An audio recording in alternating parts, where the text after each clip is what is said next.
Hello my champions, ఎలా ఉన్నారు అందరూ? ఓకే, సో పెడిగ్రీ అనాలిసిస్ మీద ఒక స్పెసిఫిక్గా ఒక వేరే లెక్చర్ తెద్దాం అనుకున్నాను మీకోసం, వేరేగా ఒక వీడియో తెద్దాం అనుకున్నాను. ఎందుకంటే పెడిగ్రీ అనాలిసిస్ మీద స్పెసిఫిక్గా కొన్ని క్వశ్చన్స్ వస్తాయి. దానికోసం నేను స్పెసిఫిక్గా మీకోసం ఈ లెక్చర్ తీసుకొని వచ్చాను. ఇందులో పెడిగ్రీ అనాలిసిస్తో సంబంధించి మీ ఏ డౌట్స్ ఉన్నా అన్ని 100% వరకు క్లియర్ అయిపోయి పెడిగ్రీ అనాలిసిస్ సంబంధించి ఏ క్వశ్చన్ వచ్చినా మీరు ఈజీగా చేయగలుగుతారు. Okay, so stay till the end of the session. Maximum ఒక 20-25 మినిట్స్ ఉంటుంది, ఇది అంతే, దానికన్నా ఎక్కువ ఉండదు. దీంట్లో మెయిన్ స్పెషల్ ఏంటంటే నేను మీకు చెప్పడమే కాకుండా కొన్ని ట్రిక్స్ ఇంకా టిప్స్ చెప్పడమే కాకుండా మెయిన్గా ట్రిక్స్ అని నేర్పించేస్తాను. ఎలా చేయాలో చూడగానే మీరు క్వశ్చన్ ఎలా సాల్వ్ చేయాలో చెప్పేస్తాను. అది కాకుండా 4 క్వశ్చన్స్ కూడా చేసుకుందాం. ఒక్కొక్క ట్రేడ్ గురించి ఒక్కొక్క క్వశ్చన్ చేసుకుంటే 4 క్వశ్చన్స్ ఒకసారి మనం చేసుకున్నాం అంటే మనకు ఒక కాన్ఫిడెన్స్ వచ్చేస్తుంది. ఓకే, సో మొదలెట్టేద్దాం మరి. Without any delay let's start with today's session. Okay, so pedigree అనాలిసిస్లో నార్మల్గా మనం ఎందుకు టెన్షన్ పడతాం చెప్పండి? ఎందుకంటే మన క్వశ్చన్ చూడగానే భయపడుతుంది, వింత వింత ప్యాటర్న్లు ఇస్తారు, ఏంటబ్బా ఇది అని పిచ్చెక్కుతుంది. అందుకే మనం పెడిగ్రీ అనాలిసిస్ క్వశ్చన్స్ ఇవాళ I bust all the doubts. Okay, అన్ని డౌట్స్ క్లియర్ అయిపోతాయి ఇవాళ. So let's begin. Pedigree analysis మనం ఎందుకు చేస్తాం? ఓకే, నార్మల్గా ఏవైనా హెల్త్ ఇష్యూస్ ఉన్నాయి, జెనెటిక్ డిజార్డర్స్ ఏవైతే ఉన్నాయో, ఏవైతే క్రోమోజోమ్స్ త్రూగా ఒక జనరేషన్ నుంచి ఇంకో జనరేషన్కి వెళ్తున్నాయి. జెనెటిక్స్ అంటే ఏంటి? జెనెటిక్స్ అండ్ హెరిడిటీ మనం చదువుకున్నాం. ఒక జనరేషన్ నుంచి ఇంకో జనరేషన్కి ట్రేట్స్, క్యారెక్టర్స్ వెళ్ళడం. ఇప్పుడు ఈ హెల్త్ ఇష్యూస్ ఏవైతే ఉన్నాయో, ఏవైతే జెనెటిక్ డిజార్డర్స్ అంటాం, sickle cell anaemia, haemophilia, colour blindness, వీటన్నిటి గురించి ఓకే రీసెర్చ్ చేయాలంటే ఏం చేశారంటే మనుషుల మీద డైరెక్ట్గా ఎక్స్పెరిమెంట్ చేయలేము కదా, మనకి ఆ పర్మిషన్లు లేవు. ఓకే, సో అప్పుడు ఏం చేశారంటే జనరేషన్స్ని, ఫ్యామిలీ ట్రీని చదవడం నేర్చుకున్నారు. ఆ ఫ్యామిలీ ట్రీ ఎప్పుడైతే చదవడం నేర్చుకున్నారో, ముత్తాతల దగ్గర నుంచి, ఆ ముత్తాతల దగ్గర నుంచి గ్రాండ్ చిల్డ్రన్ వరకు, అంటే మనవల వరకు, సో ఆ జనరేషన్స్ ఎప్పుడైతే మనం చదువుతామో ఒక్కొక్క జనరేషన్, ఆ ఒక్క జనరేషన్లో ఎలాంటి ప్యాటర్న్ ఉన్నది, ఆ ప్యాటర్న్ బట్టి అది ఎలాంటి డిసీజ్ అవ్వచ్చు, అది మనం డిటెక్ట్ చేయగలుగుతాం పెడిగ్రీ అనాలిసిస్ త్రూగా. అందుకే మనం పెడిగ్రీ అనాలిసిస్ చేస్తాం. So we are doing pedigree analysis to detect the genetic disorders. To detect, why are we doing it? To detect genetic disorders. ఏవైతే జీన్స్ వల్ల వచ్చే డిజార్డర్స్ ఉన్నాయో, క్రోమోజోమ్స్ వల్ల వచ్చే డిజార్డర్స్ ఉన్నాయో, వాటన్నిటిని మనం పెడిగ్రీ అనాలిసిస్లో ఇంక్లూడ్ చేస్తాం. ఇది మనకి ఇంపార్టెంట్. ఎందుకు మనం చేస్తున్నాం అనేది మనకు తెలియాలి. ఇప్పుడు పెడిగ్రీ అనాలిసిస్ చేస్తున్నప్పుడు కొన్ని ఇంపార్టెంట్ సింబల్స్ వస్తాయి. మీకు మీరు ఎన్సీఆర్టీ బుక్లో కూడా చూసుంటారు. ఏంటి ఆ సింబల్స్? ఫస్ట్ బాక్స్లో వస్తే మేలు, బాక్స్లో వస్తే మేల్, గుండ్రంగా వస్తే ఫీమేల్. ఇది బాక్స్ అంటే మేలు. ఓకే, దాని తర్వాత గుండ్రంగా వస్తే అది ఫీమేల్. ఓకే, దాని తర్వాత ఇలా వచ్చింది అనుకోండి, దీని అర్థం ఏంటి? దీని అర్థం ఏంటి చెప్పండి? మ్యారేజ్ అయిందని అర్థం, పెళ్ళి అయింది వాళ్ళిద్దరి మధ్యన. ఓకే, అది. దాని తర్వాత ఇలాగా లేదంటే ఇలాగా షేడెడ్ రీజన్ వచ్చింది అనుకోండి, పూర్తిగా లోపల నిండిపోయింది అనుకోండి, that is the affected individual. ఆ ఇండివిజువల్ ఎవరి గురించి అయితే మనం మాట్లాడుతున్నామో, ఈ particular individual, that individual is affected. Okay, ఇంతవరకే తెలిస్తే మనకి చాలు మ్యాక్సిమం. ఓకే, అది అన్నమాట. ఫైన్, అర్థమైందా? ఇంతవరకు మనకు తెలిస్తే చాలు. ఇవి 4 మనకి ఇంపార్టెంట్. ఇది ఇది ఇది ఇది ఇవి 4 మనకి అన్నిటికన్నా అత్యావసరం అనమాట. ఇవి మనం తెలుసుకోవాలి ఫస్ట్. ఈ సింబల్స్ తెలుసుకొని మనం ముందుకెళ్ళాలి. మిగతా ఈ సింబల్స్ మీకు ఆల్రెడీ తెలుసు, మీరు చూసుకోవచ్చు. మీరు ఇంకొకసారి చెక్ చేసుకోండి. ఇలాంటి ప్యాటర్న్స్ వచ్చాయంటే మనం జనరేషన్స్ చూసుకుంటున్నాం కాబట్టి. ఇప్పుడు మనకి ఎలాంటి డిజార్డర్స్ ఉన్నాయి? What are the disorders that we have? Okay, what are the నార్మల్గా మన జెనెటిక్ డిజార్డర్స్ చూసుకున్నాం అంటే, ఓకే, జెనెటిక్ డిజార్డర్స్ చూసుకున్నాం అంటే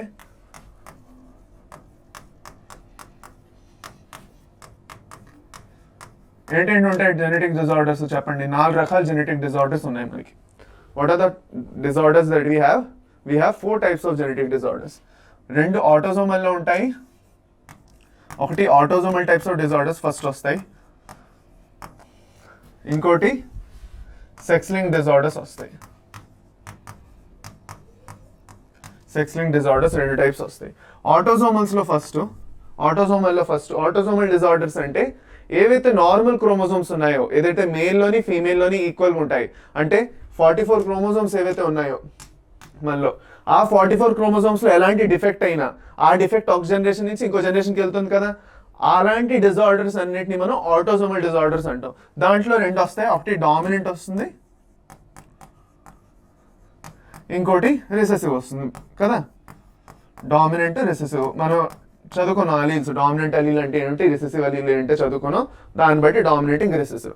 దాని తర్వాత సెక్స్ లింక్డ్ డిజార్డర్స్ అంటే ఐదర్ ఫీమేల్ అయితే XXలో వస్తుంది, మేల్లో అయితే XY క్రోమోజోమ్స్లో వస్తుంది కదా. సింపుల్, ఇది మనకు తెలుసు. ఇప్పుడు ఇదే ఎలాంటివి ఉన్నాయి, ఒకటి ఏంటి డామినెంట్, ఇంకోటి రిసెసివ్. ఇప్పుడు లాస్ట్ ఒకటి, this is not an exception కాదు, ఇది కూడా ఉంది. కానీ దీనిది కంపారిటివ్గా దీని గురించి మనం చాలా తక్కువ చదువుకుంటాం, కానీ ఇది కూడా ఇంపార్టెంట్. ఏమిటది, ఆ మూడోది వైలింగ్ డిసార్డర్స్. అంటే ఇది ఓన్లీ ఫాదర్ టు సన్ వెళ్తుంది. వైలింగ్ అంటే ఎందులో ఉన్నాయి, మేల్స్లోనే ఉంది. So only in males, okay, only మేల్స్లోనే జరుగుతుంది ఇది. ఫాదర్ టు సన్, మళ్ళీ son to his grandson, అంటే ఫాదర్ టు సన్ వెళ్తుంది. ఒక ఫాదర్ నుంచి, ఒక నాన్న నుంచి వాళ్ళ బిడ్డకి వెళ్తుంది, కొడుక్కి వెళ్తుంది. మళ్ళీ ఆ కొడుకు నుంచి ఆ కాబోయే కొడుక్కి మళ్ళీ వెళ్తుంది. కానీ ఇంకా మరి కూతురికి వాళ్ళకి ఎవరికి రాదు. సో లేడీస్ దీంట్లో ఇన్వాల్వ్ అవ్వరు, ఫీమేల్స్కి ఇది రాదు, ఓన్లీ జెంట్స్లో వస్తుంది. Okay, so these are the types of disorders. ఇప్పుడు ఇది మనకి క్లియర్. ఓకే, మనకి ఎలాంటి డిజార్డర్స్ ఉన్నాయన్నది క్లియర్. ఇప్పుడు ఫస్ట్ మనకి వచ్చిన డౌట్ ఏంటంటే, ఈ డిజార్డర్స్ మనం పెడిగ్రీ చూడగానే ఎలా కనిపెట్టాలి. సో ఫస్ట్ ఆఫ్ ఆల్ మనం ఎప్పుడైతే పెడిగ్రీ ఒకసారి చూస్తాం, ఏ చార్ట్, ఇప్పుడు కొన్ని పెడిగ్రీ చార్ట్స్ మనం చేస్తాం, డోంట్ వరీ, స్టే ట్యూన్డ్. ఇంకొంచెం సేపట్లో జస్ట్ 5 minutesలో మనం కొన్ని పెడిగ్రీస్ చేస్తాం. ఆ పెడిగ్రీస్ చేయగానే మీకు కన్ఫ్యూజన్ అంతా క్లియర్ అయిపోతుంది. ఓకే, ఇప్పుడు ఫస్ట్ ఆఫ్ ఆల్ మనం ఒక పెడిగ్రీ చూడగానే ఫస్ట్ మనం ఇందులో ఏం చూడాలి, ఇక్కడి నుంచి చాలా కేర్ఫుల్గా వినండి. ఇక్కడి నుంచి ఇంకా నో డిస్ట్రాక్షన్స్, కేర్ఫుల్గా వినండి. ఇంకా నోట్స్ రాసుకోండి, ఇక్కడి నుంచి డెఫినెట్గా నోట్స్ రాసుకోండి. ఇప్పుడు చూడండి. Okay, first of all when we see a pedigree chart, మనం ఒక పెడిగ్రీ చార్ట్ చూడగానే ఫస్ట్ మనం ఏం చేయాలి చెప్పండి. ఫస్ట్ ట్రిక్ ఏంటంటే ఇందులోని ఫస్ట్ మనం చూడాలి అది ఆటోజోమలా, అది డామినెంటా లేకపోతే రిసెసివా. ఫస్ట్ అది డామినెంటా లేదంటే అది రిసెసివా, అది చూడాలి మనం. ఆటోజోమలా ఎక్స్ లింక్డా చూడలేము మనం, అది మన వల్ల కాదు. ఫస్ట్ మనం చూడగానే అది ఆటోజోమ్ ఫస్ట్ డామినెంటా లేదంటే రిసెసివా. డామినెంట్ అయితే ఎలా చెప్పగలం, ఓకే, డామినెంట్ అయితే ఎలా చెప్పగలం, ఇట్ ఈస్ డామినెంట్. ఇది డామినెంట్ అయింది అనుకోండి, ఏ బేసిస్ మీద మనం దీన్ని డామినెంట్ అని చెప్తాం. Dominant straight never skips a generation. అంటే మనం చూస్తే ప్రతి ఒక్క జనరేషన్లో ఒక ఎఫెక్టెడ్ ఇండివిజువల్ కనిపిస్తారు. ప్రతి జనరేషన్లో, irrespective of any generation, first, second, third, fourth, ఎన్ని జనరేషన్స్ ఉన్నా ప్రతి ఒక్క జనరేషన్లో ఒక ఎఫెక్టెడ్ ఇండివిజువల్ గ్యారంటీగా ఉంటారు. అలా ఉంటే వాళ్ళు ఆ ట్రేట్ డామినెంట్ అక్కడే ఖచ్చితం అయిపోతుంది అది. So never skips a generation.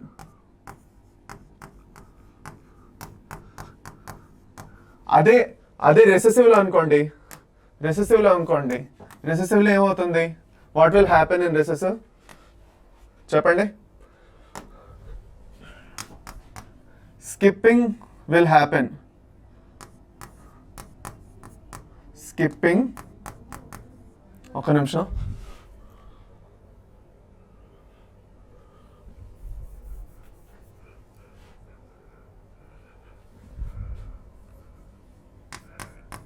Trait skips generation. ఏ జనరేషన్ అయినా, ఒక జనరేషన్ అయినా స్కిప్ అవ్వచ్చు. ఓకే, గ్యారంటీగా స్కిప్పింగ్ అనేది అయితే జరుగుతుంది. ట్రేట్ స్కిప్స్ జనరేషన్ చాలా ఇంపార్టెంట్ ఇది. ఓకే, ట్రేట్ అనేది జనరేషన్ స్కిప్ చేస్తుంది. స్కిప్పింగ్ అనేది జరుగుతున్నది అంటే ఏ జనరేషన్, ఇప్పుడు ఫస్ట్ జనరేషన్లో ఫాదర్కి ఉంది, ఫాదర్కి లేదంటే మదర్కి ఉంది, కానీ వాళ్ళ బిడ్డకి ఎవరికి లేదు. కానీ దాని తర్వాత మళ్ళీ చూస్తే ఎవరికి ఉంది, మళ్ళీ వాళ్ళ కొడుకులకో లేదంటే కూతురికి ఉంది. అంటే ఒక తాతకు ఉంది, ఒక తాతకు ఉన్న తర్వాత మళ్ళీ వాడు మనవాడికి ఉంది. ఓకే, లేదంటే ఇంకొక ఇంపార్టెంట్ ఎగ్జాంపుల్. ఓకే, అమ్మమ్మకు ఉన్నది, కానీ వాడు మనవరాలకు ఉంది, మళ్ళీ మధ్యలో కూతురికి లేదు. అంటే ఒక జనరేషన్ ఎక్కడో స్కిప్ అయింది, కొడుకు ఎవరికి లేదు, మళ్ళీ డైరెక్ట్గా మనవడికో మనవరాలకో వచ్చింది. అలా జరిగిందంటే it is a recessive trait. ఆ ట్రైట్ రిసెసివ్, స్కిప్ అయ్యింది అంటే it is a recessive trait. అది ఇంపార్టెంట్, మనం గుర్తుపెట్టుకోవాల్సింది. ఓకే, ఇప్పుడు ఇది అయిపోయింది కదా, ఇది మనకు అర్థమైంది, ఫైన్, ఇది బాగుంది సార్, బాగానే అర్థమైంది. ఇప్పుడు డామినెంట్లో ఇంకా రిసెసివ్లో కూడా ఎక్స్ లింక్డ్ ఆటోసోమల్ ఎలా కనిపెడతాం అంటారు. ఓకే కదా, అవునే కదా, మనకి అదే క్వశ్చన్. ఇప్పుడు నెక్స్ట్ క్వశ్చన్ ఏంటంటే, ఇదంతా బాగానే ఉంది కానీ ఇప్పుడు నెక్స్ట్ జనరేషన్ చూసుకుంటే, మనం చూసుకుంటే ఆటోసోమల్లో ఎక్స్ లింక్డ్ ఏది ఎలా చెప్తాం. ఫస్ట్ సపోజ్ ఇప్పుడు డామినెంట్లో అనుకోండి, డామినెంట్లో మళ్ళీ ఆటోసోమల్ వచ్చింది అనుకోండి, దాంట్లో ఏమవుతుంది, మనకు ఒక విషయం తెలుసు, ఆటోసోమల్ అంటే మేల్లోని ఫీమేల్లోని ఈక్వల్గా ఉంటుంది. ఎందుకు, ఇద్దరిలోని ఆ 44 క్రోమోజోమ్స్ అలాగే ఉంటాయి కదా. ఆ 44 క్రోమోజోమ్స్ మేల్లోని ఫీమేల్లోని ఈక్వల్గా ఉన్నప్పుడు రోగాలు కూడా ఈక్వల్గా వస్తాయి పిల్లల్లోని. అంటే ఇప్పుడు ఆ ఇష్యూస్ అవనండి, ఆ ట్రైట్స్ అవనండి, పేరెంట్స్కి ఉంటే ఆఫ్స్ప్రింగ్స్కి వస్తే ఓన్లీ డాటర్కే వస్తున్నది, లేదంటే ఓన్లీ సన్కే వస్తున్నది, అలాంటిది ఏం జరగకుండా, ఎలాంటి పార్షియాలిటీ లేకుండా ఇద్దరికి ఈక్వల్గా వస్తుంది. ఓకే, ఇప్పుడు ప్రాపర్టీ డిస్ట్రిబ్యూట్ చేసినప్పుడు ఎవరిలోని పార్షియాలిటీ లేకుండా ఈక్వల్గా, టాఫీలు ఇస్తున్నప్పుడు ఇద్దరికి ఒక డైరీ మిల్క్ ఇస్తారు పేరెంట్స్ వచ్చి, ఇంకా అలా అనమాట, ఈక్వల్గా అనమాట, ఎలాంటి పార్షియాలిటీ లేదు, no partiality. Okay, if there is no partiality, okay, no partiality,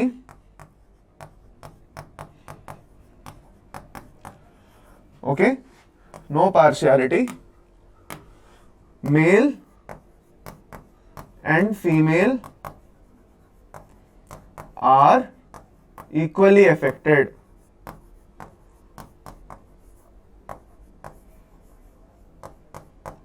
అలా జరిగితే అది ఆటోసోమల్.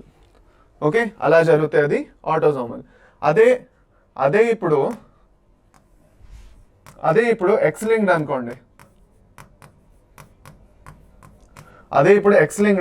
ఎక్స్ లింక్డ్ ఏం జరుగుతుంది, ఎక్స్ లింక్డ్లో ఏం జరుగుతుందంటే ఫాదర్ నుంచి డాటర్కి వెళ్తుంది. ఓకే, ఫాదర్ నుంచి డాటర్కి వెళ్తుంది, మదర్ నుంచి సన్కి వెళ్తుంది ఎక్కువగా. ఇప్పుడు ఇంకో ఇంపార్టెంట్ విషయం ఏంటంటే, ఇది డామినెంట్ ఉండడం వల్ల అప్పుడప్పుడు మదర్ నుంచి డాటర్కి, ఫాదర్ నుంచి సన్కి వచ్చినా రాకపోయినా మదర్ నుంచి డాటర్కి సన్కి ఇద్దరికి రావచ్చు అప్పుడప్పుడు.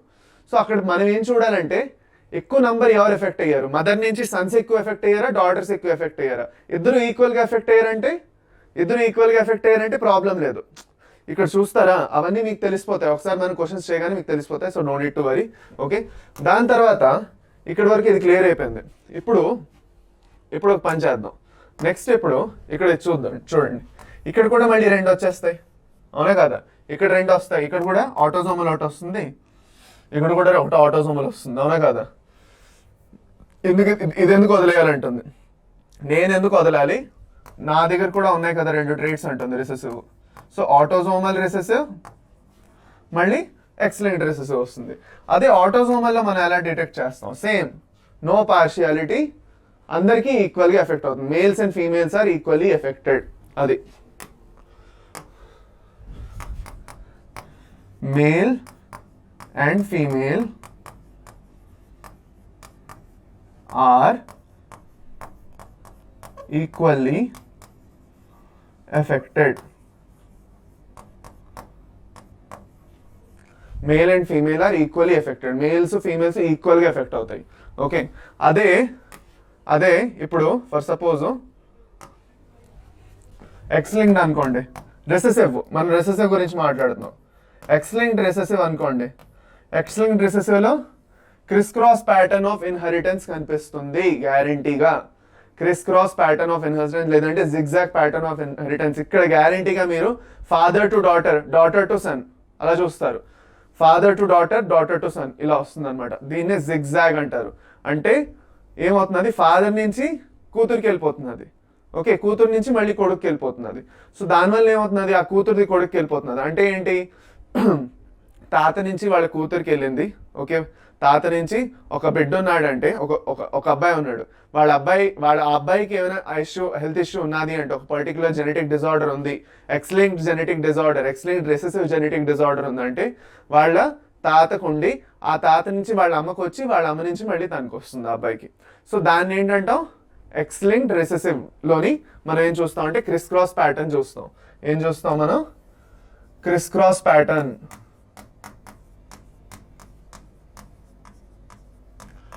క్రిస్ క్రాస్ లేదంటే జిగ్జాగ్ అని కూడా అంటాం దీన్ని. Okay, Chris cross pattern of inheritance అంటారు దీన్ని. దీంట్లో కూడా సేమ్ మళ్ళీ అదే ఫండా ఏంటి, ఫాదర్ నుంచి డాటర్కి, నేను అన్నట్టు ఫాదర్ నుంచి డాటర్కి వెళ్తుంది. ఓకే, దాని తర్వాత మదర్ నుంచి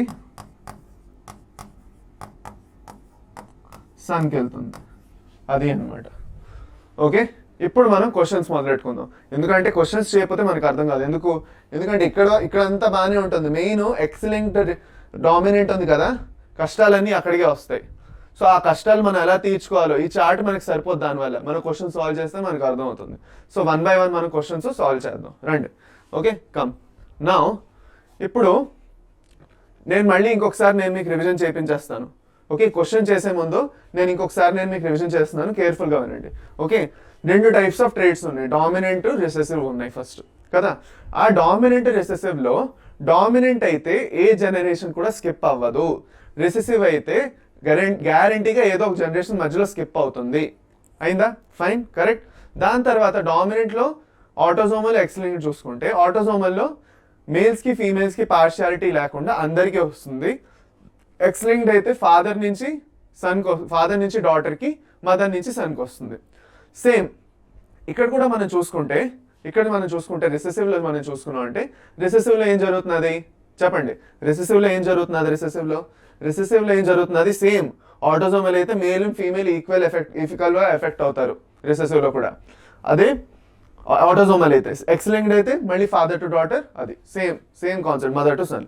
ఇక్కడ మెయిన్గా మనం criss cross pattern of inheritance చూస్తామని చెప్తాం మెయిన్గా ఎక్స్-లింక్డ్ రిసెసివ్లో. ఓకే, సరే. ఇప్పుడు మనం క్వశ్చన్స్ చేసుకుందాం రండి. క్వశ్చన్స్ చేద్దామా రండి. ఫస్ట్ క్వశ్చన్ వచ్చింది మనకి. This is the first question. This question number 1. ఇప్పుడు క్వశ్చన్ నెంబర్ 1లో చార్ట్ క్లియర్గా చూడండి.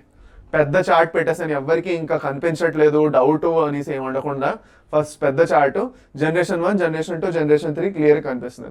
ఇప్పుడు మీరు చూడాలి ఒకటి, ఫస్ట్ ఏదైనా జనరేషన్ స్కిప్ అవుతున్నదా, ఒక్క జనరేషన్ అయినా స్కిప్ అవుతున్నదా. ఈ జనరేషన్లో ఇక్కడ ఏమకి ఉంది, ఈ జనరేషన్లో ఇక్కడ ఏమకి వీడికి ఇద్దరికి ఉన్నాయి, ఈ అబ్బాయికి ఈ అమ్మాయికి ఇద్దరికి ఉన్నాయి.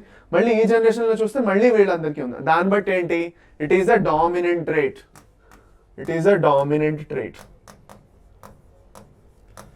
ఇది ఒక డామినెంట్ ట్రేట్. ఓకే, ఇప్పుడు డామినెంట్ అని తెలిసిన తర్వాత అది ఆటోజోమల్ ఎక్స్-లింక్డ్, అది మనం ఫస్ట్ తెలుసుకోవాలి కదా. సో ఆటోజోమల్ ఎక్స్-లింక్డ్ అని చూడడానికి మేల్స్కి ఫీమేల్కి ఈక్వల్గా ఎఫెక్ట్ అవుతున్నదా లేదా అని చూడాలి కదా. అంటే మేల్ ఎఫెక్ట్ అయితే ఫీమేల్ కూడా అంతమంది ఎఫెక్ట్ అవ్వాలి ఈక్వల్గా. ఇక్కడ చూడండి, ఒక మేల్ ఎఫెక్ట్ అయితే ఒక ఫీమేల్ ఎఫెక్ట్ అయింది ఇక్కడ.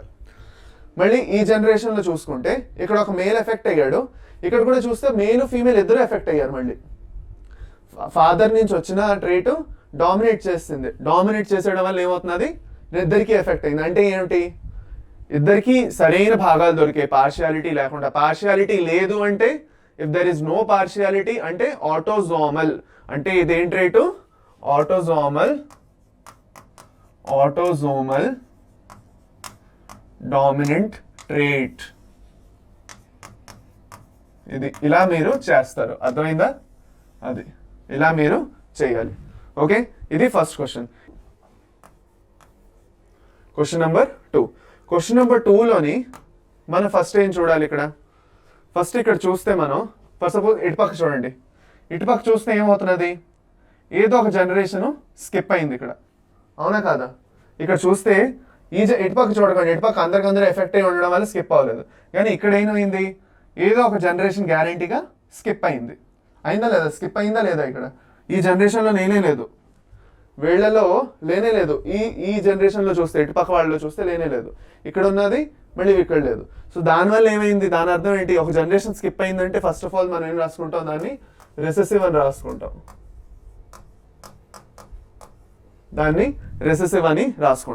ఇప్పుడు రెసెసివ్ అని రాసుకున్న తర్వాత మనం ఏం చూస్తాం, ఎక్స్ లింక్డా లేదంటే ఆటోజోమలా అని చూసుకుంటాం. ఏం చూసుకుంటాం? ఎక్స్ లింక్డా లేదంటే ఆటోజోమలా అని చూసుకుంటాం కదా. సో ఆటోజోమల్ అయితే ఇద్దరికి ఈక్వల్గా ఎఫెక్ట్ అవ్వాలి. అంటే మదర్కి ఉన్న డాటర్కి సన్కి ఈక్వల్గా వచ్చింది, ఎలాంటి భేదభావాలు లేవు. మళ్ళీ ఇక్కడ చూస్తే ఈ జనరేషన్లో మళ్ళీ డాటర్కి సన్కి ఇద్దరికి వచ్చింది. దాన్ని బట్టి అర్థం ఏమిటి? ఈ ట్రైట్ ఏదైతే ఉందో పార్షియాలిటీ లేకుండా మేల్కి ఫీమేల్కి ఈక్వల్గా వస్తుంది అంటే దాని అర్థం ఏంటి? ఇద్దరికి ఈక్వల్గా వస్తున్నది, పార్షియాలిటీ లేదు అంటే it is autosomal recessive. Autosomal recessive trait అంటాం దీన్ని. ఓకే, ఇప్పుడు ఈ ట్రైట్ అర్థమైపోయిందా? ఆటోజోమల్ రిసెసివ్ ట్రైట్ అర్థమైపోయింది. మనం ఇలా చేస్తాం. ఫస్ట్ ఏం చూసుకుంటాం? జనరేషన్ స్కిప్ అయిందా లేదా చూసుకుంటాం. ఇక్కడ మీరు చూడకండి, ఇక్కడ చూస్తే ఎందుకంటే ఫాదరు మదర్ ఇద్దరు ఎఫెక్ట్ అయ్యి ఉన్నారు, అందుకు అది స్కిప్ అవ్వలేదు. ఇక్కడ ఓన్లీ మదర్ ఎఫెక్ట్ అయ్యి ఉంది, రిసెసివ్ ఉండడం వల్ల ఏమైంది? నెక్స్ట్ జనరేషన్లో ఫాదర్కి లేపడం వల్ల ఎవరికి రాలేదు. అది అనమాట. రిసెసివ్లో ఏం జరుగుతుంది? రెండు అలీల్స్, రెసెసివ్ అలీల్స్ రెండు కలిసి వస్తేనే ఆ ప్రాబ్లం, ఆ ట్రైట్ వస్తుంది, లేదంటే ట్రైట్ ఉండిపోతుంది దానికి అట్లా కదా. సో అందుకే ఇంపార్టెంట్ ఏంటి మనం చూడాల్సింది, అదేమైనా జనరేషన్ స్కిప్ అవుతున్నదా లేదా అని. ఇక్కడ చూస్తే ఈ జనరేషన్ అంతా స్కిప్ కొట్టేసింది, దాన్ని బట్టి అర్థం ఏంటి? It is a recessive trait. దాని తర్వాత ఇద్దరికి భేదభావాలు లేకుండా, ఎలాంటి పార్షియాలిటీ లేకుండా, ఓకే, మేల్కి ఫీమేల్కి ఈక్వల్గా వస్తున్నదా? ఇక్కడ చూస్తే మేల్కి వచ్చింది, ఫీమేల్కి వచ్చింది ఈ జనరేషన్లో. ఈ జనరేషన్లో ఇక్కడ చూస్తే మేల్కి ఫీమేల్కి ఇద్దరికి వచ్చింది. దాన్ని బట్టి అర్థం ఏంటి? ఈక్వల్గా వస్తున్నది అంటే దాని అర్థం it is the autosomal recessive trait, ఎవరికి పార్షియాలిటీ లేదు. ఓకే, అది నెక్స్ట్ క్వశ్చన్ నెంబర్ 3కి వచ్చేద్దాం. క్వశ్చన్ నెంబర్ 3కి వచ్చేసి ఇక్కడ చూడండి, జనరేషన్ స్కిప్ అవుతున్నదా లేదా? ఎక్కడ చూసినా మీరు ఏ జనరేషన్ స్కిప్ అవ్వలేదు, ఎందుకంటే ఇక్కడ వీళ్ళు ఎవరు పెళ్లి చేసుకోలేదు. సో ఇక్కడ వీళ్ళనే చూసుకుందాం. ఓకే, ఎందుకంటే వీళ్ళందరూ పెళ్ళే చేసుకోలేదు, మళ్ళీ వాళ్ళని చూసుకున్నాం అంటే కన్ఫ్యూజన్ అవుతాం. ఇప్పుడు ఒక జనరేషన్ చూడండి, ఈ జనరేషన్లోనే ఉంది, ఈ జనరేషన్లోనే ఉంది, ఈ జనరేషన్లోనే ఉంది. ఎందుకు మనం వీళ్ళని ఇలా సైడ్ లైన్ చేస్తాం? ఎందుకంటే మనం చూడాల్సింది ఏంటి ఇంపార్టెంట్ గాను? జనరేషన్ స్కిప్ అయిందా లేదా అని చూడాలి అందుకు. సో ఏ జనరేషన్ స్కిప్ అవ్వలేదంటే it is a dominant trait. First అది రాసుకుందాం కదా. ఎలాంటి జనరేషన్ స్కిప్పే అవ్వలేదు అంటే it is a dominant trait కదా. Fine, okay, clear. ఇప్పుడు డామినెంట్ ట్రైట్ అని మనకి క్లియర్ అయిపోయిన తర్వాత మనం ఇక్కడ ఏం చూడాలి? అది ఎక్స్ లింక్డా లేదంటే ఆటోజోమలా చూడాలి, అవునా కదా? ఎక్స్ లింక్డా లేదంటే ఆటోజోమలా చూడాలి కదా. సో ఎక్స్ లింక్డా లేదంటే ఆటోజోమలా అని చూడాలి అంటే ఫస్ట్ మనం ఏం చేస్తాం? క్రిస్ క్రాస్ ప్యాటర్న్ ఆఫ్ ఇన్హెరిటెన్సా అంటే ఎక్స్ లింక్డా ఆటోజోమలా చూడడానికి మనం ఏం చేస్తాం? Mother to son, father to daughter వచ్చిందా? సో చూస్తే ఇక్కడ ఫాదర్ టు డాటర్ వచ్చింది, మళ్ళీ మదర్ నుంచి సన్ను 2 సన్స్కి వచ్చింది, మదర్ నుంచి ఇద్దరు సన్స్కి వచ్చింది. చూడండి, ఇద్దరు డాటర్స్, ముగ్గురు సన్స్ ఉంటే అందులో ఇద్దరు సన్స్కి వచ్చేసింది. So the sons are easily affected, అవునా కాదా? అదే డాటర్ చూస్తే ఒకే డాటర్కి వచ్చింది, ఇద్దరు డాటర్లు ఉన్న కదా. సో దాన్ని బట్టి అర్థం ఏంటి? Males are more affected than females. దాన్ని బట్టి ఏంటి? పార్షియాలిటీ అయింది. కొంచెం పార్షియాలిటీ అయ్యింది అంటే దాన్ని బట్టి ఏంటి? It's an ex linked dominant disorder. అది ఫస్ట్ మదర్ నుంచి సన్కి వస్తున్నదా లేదా? ఫాదర్ టు డాటర్ వచ్చింది. ఓకే, చూస్తే ఇగో ఇక్కడ డాటర్కి ఉంది, ఇక్కడ డాటర్కి ఉంది, మళ్ళీ డాటర్కి ఉంది. ఇక్కడ చూస్తే సన్కి లేదు, పార్షియాలిటీ అయింది ఇక్కడ కూడా, ఈ జనరేషన్లో కూడా. మళ్ళీ ఈ జనరేషన్లో చూసుకుంటే ఇద్దరు సన్స్కి అయింది కానీ ఒకే ఒక డాటర్కి అయింది, మళ్ళీ ఇక్కడ కూడా పార్షియాలిటీ ఉంది. అంటే అర్థం ఏమిటి? పార్షియాలిటీ ఎక్కడైతే లైట్గా జరిగిందో అక్కడ ఎక్స్ లింక్డ్ అని అర్థం. So trait, X linked dominant trait. Okay, ఇది. ఇంకా లాస్ట్ క్వశ్చన్కి వచ్చేద్దాం. ఇంకా లాస్ట్ క్వశ్చన్ వచ్చేసి క్వశ్చన్ నెంబర్ 4. లాస్ట్ క్వశ్చన్ వచ్చేసి క్వశ్చన్ నెంబర్ 4. ఓకే, ఇప్పుడు క్వశ్చన్ నెంబర్ 4కి వచ్చేసి క్లియర్గా చూడండి, ఏమైనా జనరేషన్ స్కిప్ అయిందా, ఎక్కడైనా జనరేషన్ స్కిప్ అయిందా లేదా అని చూడాలి మనం కదా. చూడండి, ఏమైనా జనరేషన్ స్కిప్ అయిందా? ఇక్కడ చూడండి, ఇక్కడ 2 జనరేషన్ స్కిప్ అయిపోయి 4 జనరేషన్స్ ఉన్నాయి టోటల్. అందులోని ఇక్కడ ఫస్ట్ జనరేషన్కి లేదు, ఇక్కడ సెకండ్ జనరేషన్లో ఉంది వీళ్ళకి, కానీ ఈ జనరేషన్లో చూస్తే వీళ్ళకి లేదు, మళ్ళీ వీళ్ళకి లేదు, 2 సార్లు స్కిప్ అయింది. ఇక్కడ ఒకసారి స్కిప్ అయింది, ఇక్కడ ఒకసారి స్కిప్ అయింది. దాని అర్థం ఏమిటి? క్లియర్గా అర్థం ఏమిటి దాన్ని? It is a recessive disorder. అదొక రిసెసివ్ డిజార్డర్, అవునా కదా? అదొక రిసెసివ్ డిజార్డర్. ఇప్పుడు ఇది రిసెసివ్ డిజార్డర్ అని తెలిసిన తర్వాత మళ్ళీ మనం ఏం చూసుకోవాలి, ఎక్స్లింక్డా ఆటోజోమల్ అనేసి. మళ్ళీ ఆటోజోమల్ అన్నప్పుడు ఏమవుతుంది, పార్షియాలిటీ ఉండదు. ఓకే, ఎక్స్లింక్డ్ అయితే పార్షియాలిటీ ఉంటుంది. అంటే ఏంటి, ఇప్పుడు ఫర్ సపోజ్ ఇక్కడ సన్కి ఉన్నది, మళ్ళీ సన్కే ఉంది, మళ్ళీ సన్కే ఉంది, అవునా కాదా? కానీ డాటర్స్కి లేనే లేదు, ఎక్కువగా సన్స్కే కనిపిస్తున్నది, డాటర్కి ఎక్కువగా వెళ్ళట్లేదు, ఒకే జనరేషన్కి ఎక్కువ అవుతున్నది. Only male is getting affected more than female. అంటే ఏమిటి సింపుల్, అంటే ఏమిటి, it's an X-linked recessive disorder. It's a X-linked recessive disorder.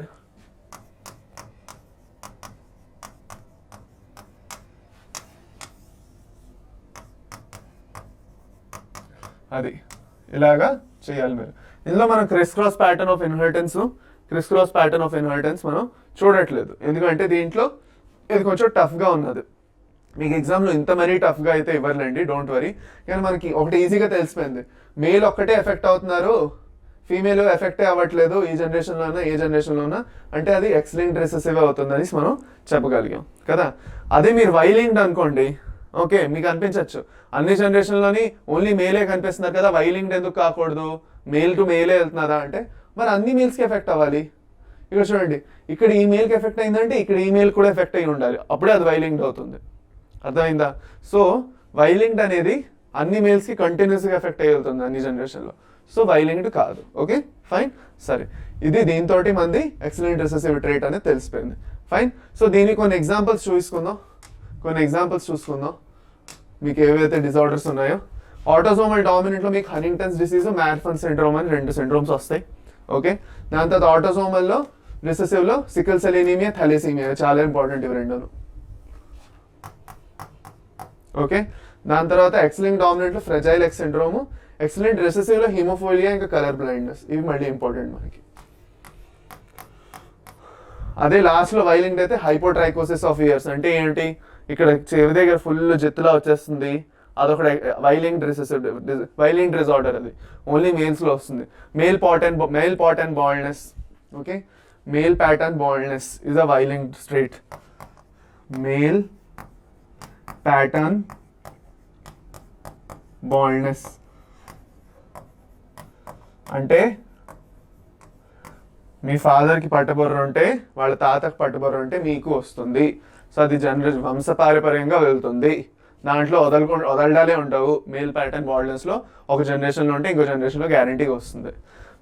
మేల్స్లో మాత్రమే, ఓన్లీ ఇన్ మేల్స్. ఓకే, అది. సో ఇవి మంది మెయిన్గా పెడిగ్రీ అనాలిసిస్ అయిపోయింది. ఓకే, దీంతో సంబంధించిన క్వశ్చన్స్ కూడా చేయించాను. సో మీకు ఇంక వరీ అవ్వాల్సిన అవసరం లేదు. అది కాకుండా మీకు ఇంకా ఏమైనా డౌట్స్ ఉంటే కింద కమెంట్ సెక్షన్లో డెఫినెట్గా నాకు చెప్పండి, అందచేయండి మీ కమెంట్స్ని. ఓకే, నా వరకు. So with that I take a leave of today's class. మళ్ళీ నెక్స్ట్ క్లాస్లో కలుద్దాం, మళ్ళీ నెక్స్ట్ సెషన్లో మళ్ళీ ఇంకో ఇంట్రెస్టింగ్ సెషన్లో కలుద్దాం. కలిసి నేను మళ్ళీ మీకు మంచి ట్రిక్స్ తీసుకొని వస్తాను ఇంకొక టాపిక్ మీద. అప్పటి వరకు మీకు ఇంకేమైనా టాపిక్స్ మీద మీకు ట్రిక్స్ ఏమైనా కావాలి అంటే కింద కమెంట్ సెక్షన్లో చెప్పండి, డెఫినెట్గా తీసుకొని వస్తాను. Okay, I try my best. Bye bye పిల్లలు, take care, bye students, have a nice day.